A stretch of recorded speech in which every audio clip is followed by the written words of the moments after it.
అప్పటి నుంచి ఆల్మోస్ట్ వదిలేసి వెళ్ళిపోయిన తల్లికి మించిన ప్రేమ నీకు ఇవ్వాలని అని అనుకోవడమే అమల చేసిన తప్ప అంటూ నాగ చైతన్య విమర్శలు చేస్తూ వచ్చేసిన వాటన్నిటిపైన అక్కినేని నాగార్జున గారు నాగ చైతన్యపై రియాక్ట్ అవుతూ రావడం జరిగింది. అయితే ఇప్పటికే శోభిత పెళ్లి తర్వాత ఎన్నో విమర్శలు అక్కినేని కుటుంబం ఇంట వెల్లువెత్తుతూ ఉన్నాయి. అయితే దానికి అసలు రీజన్ ఏంటి అన్నది మొత్తానికి బయటపడిపోయింది అఖిల్ పెళ్లితో.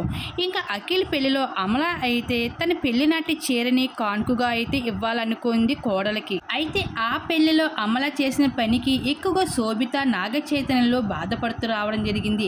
ఇంట్లో పెళ్లికి చుట్టములాగా వచ్చిన శోభిత అసలు కోడల ప్రవర్తన ఎక్కడైనా ఉందంటూ నెటిజన్స్ కామెంట్స్ వీటన్నిటిని ఎదుర్కొంటూ వచ్చేసింది శోభిత.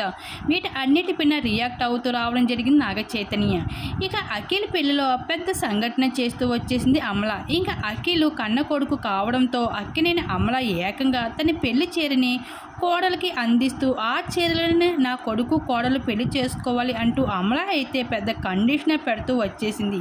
అలానే ఎంతో ప్రేమతో ఆ చీర కట్టుకున్న తర్వాత నాగార్జున అమలలాగా వాళ్ళ దాంపత్యం కూడా ఎంతో ఆనందంగా మెలగాలి అంటూ అమల అయితే కోరుకోవడం జరిగింది. ఇంకా అలానే అక్కినేని అఖిల్ అదే మాటను పాటిస్తూ అమల నాగార్జునలాగా పెళ్లి బట్టలని ధరిస్తూ అయితే వీళ్ళిద్దరు పెళ్లి చేసుకున్నారు.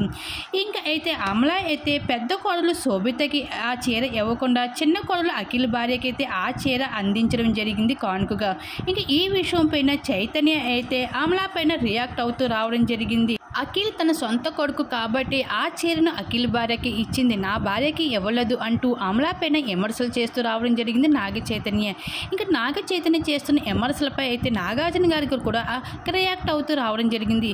వదిలేసి వెళ్ళిపోయిన తల్లికి మించిన ప్రేమ నీకు ఇవ్వాలని అనుకోవడమే అమల చేసిన తప్ప, అమల పైన నేను పైన నిందలు వేయకు అంటూ నాగార్జున గారు అయితే చైతన్య పైన అయితే రియాక్ట్ అవుతూ రావడం జరిగింది.